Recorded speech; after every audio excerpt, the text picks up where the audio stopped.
Hi, I'm Helen, Head of SEO at Reflect Digital, and welcome back to this week's Reflect Roundup. Now, if you joined me last week, you may have heard that Google is having to crack down on people who are misusing AMP in the search results. Now, I'm sad to report that because people have been naughty yet again, Google is still having to clamp down, this time over event markup. So, event markup essentially is a way of telling people that your website is showing particular events. So, for instance, you can say that you've got an event running over the next couple of weeks, or you've got an event coming up, and you can mark that up on your website so that it pulls through nicely to the search results. Unfortunately, this is being misused by some unscrupulous website owners, particularly in the voucher code industry space, and they've been using it to mark up time-sensitive things that aren't actually events. And Google considers this to be too misleading and frustrating for people who are clicking through from the search results expecting to find an event and finding something else. So they are saying that they're going to start clamping down and issuing yet more manual action notices in Google search results, which, if you get one of those, means that none of your schema on your website will actually pull through to the SERPs. So not a good move. Essentially, you need to follow the Google guidelines for using schema on your site, and if you don't, they're not going to like it, so be careful.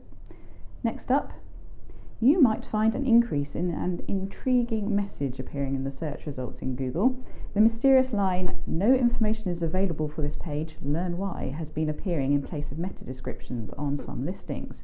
Now, essentially, this is just replacing the old message that was, "A description for this result is not available because of the site's robots.txt, learn more."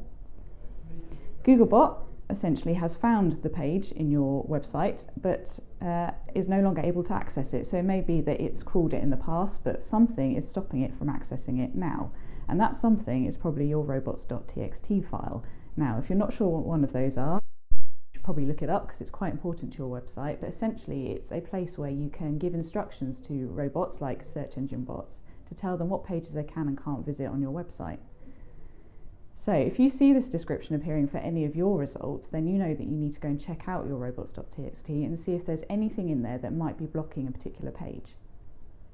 Now, you might have a legitimate reason for having that page in the robots.txt. For instance, you might be trying to stop Google from indexing it at all, but unfortunately the way you've gone about it isn't quite right. So what you need to do is take that page out of the robots.txt and put it as no index on the page itself, and then Google can crawl it, see that you want it to take it out of the index, and then it'll go.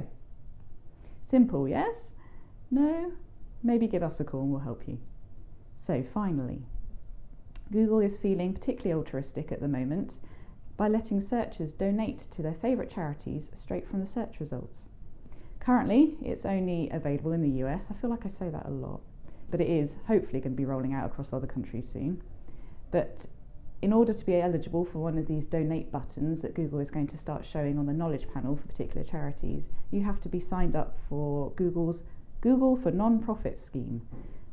Now, according to Google, around 30% of all donations to charity happen during the holiday season, and considering in America they've just had Thanksgiving and people are feeling a little bit overly shopped out, I think, after Black Friday and Cyber Monday, they've introduced the whole idea of Giving Tuesday, which seems to be catching on. So it's probably a good time for Google to be introducing this new feature.